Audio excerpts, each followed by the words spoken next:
คนมีปัญญาได้มาจานั่งนอนสีคำอดิศรสีแพ้หน้านอนขอบคุณละเนื้อเจ้านกกาเป็นปันไอติมเย็นนะเย็นเนื้อเจ้ามาแม่บ้าน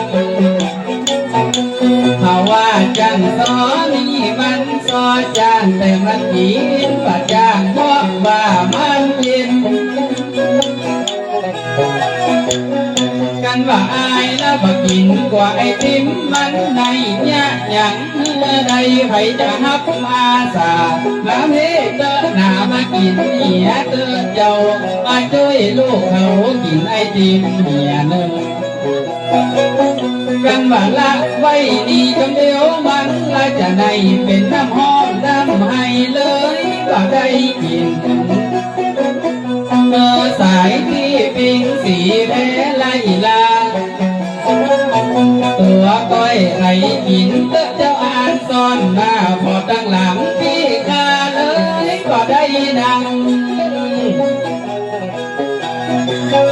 จังสะล้อจังปินเล่นดนตรีตั้งหลังใจยากอย่างใดการน้องลาก็ยังเมียเก่ากาในเวลานี้แล้วขอบคุณสำหรับไอติมนะครับเนาะ